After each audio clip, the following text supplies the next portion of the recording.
ถ่ายวิดีโอเข้าไปสายบาทเข้าไปเลยสาธุก็เป็นของฐานแก้วฐานทิพย์เนาะขอข้าน้อยและครอบครัวจงมีความสุขความเจริญนี่บุคณะสร้างสาวัดวาหามเด้อสาธุ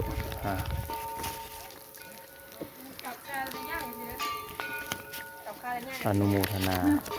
จากข้าน้อยเนาะสร้างวัดสร้างวาทำให้เศร้าไรเข้ามือแรงเพิ่นว่าสาธุ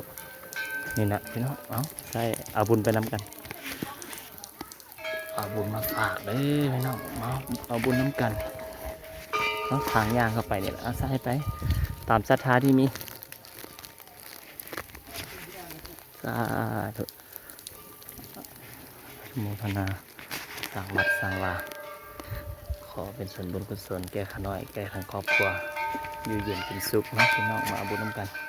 สาธุตามแห่งศรัทธาใส่ไปงดงามมีดีแกมตีนผานะพี่น้องสาธุสาธุนี่แล้วพี่น้องนี่บาทตามทางเข้ามาเอาใส่ไปกัน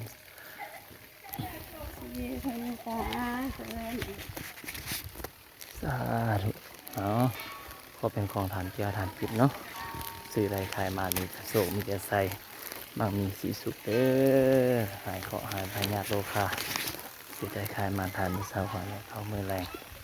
ขอให้ข้าน้อยและครอบครัวจงมีความสุขความเจริญจะบัวใส่บาทมาวะบัวใส่บาทมาเลยใส่มาว่าค่อยวัดโอไปยิงใส่บัวใส่แล้ววัดโอไปยิงใส่ไปทางไหนเด้อพี่น้องไปเบิ่งทางไหนน้ำกันนี่เป็นจุดบูชาเนาะอยู่ที่วัดสิงห์ไซที่คนมากราบไหว้มาบูชา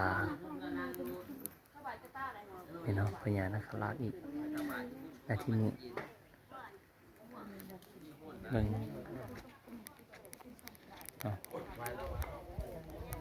งดงามสาธุเด้อลูกหลานมาฮอดมาถึงเนี่ย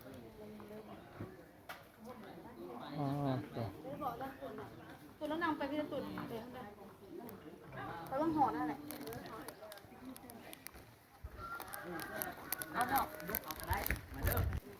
บ้านนี้มาขอโซ่ขอลาบนำเพิ่นทีนี้พี่น้องนี่เข้ามาทางนี้เ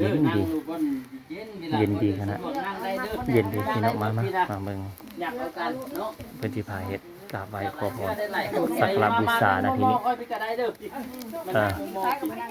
ผู้ชายนั่งได้ผู้ชายน่ะมานั่งนำสิอยู่ใกล้เจ้าเอาขัน5ไหนพอขันห้าเจ้าจับได้ผมเจ้าจับเลยบอกโอ้เด็ดสาธุลูกหลานมาขึ้นลูกหลานมากราบไหว้บูชาถ่ายรูปนิดนึงแล้วก็ฟังซีนีไปเลยจะมันงามดูปูทุกปูที่ประดิษฐานอยู่สถานที่ศักดิ์สิทธิ์แห่งนี้อยู่วัดสินไสยารามแห่งนี้ขอน้อมนิมนต์จงหาบกาตาขอพรขันขอพรพวกขน้อยหับแล้วพวกขน้อยจะขอส่วนบุญส่วนกุศลขออยู่ดีมีแหงขอสุขขอลาขอสุขที่พวกขน้อยให้กระทำอยู่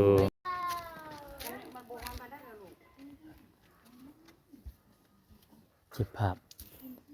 เนาะพระเจ้าจุติวัดสินไสหลายองค์เก็บภาพมาฝากทุกคนเลยสาธุบุญนำกันเด้อพี่น้องสาธุ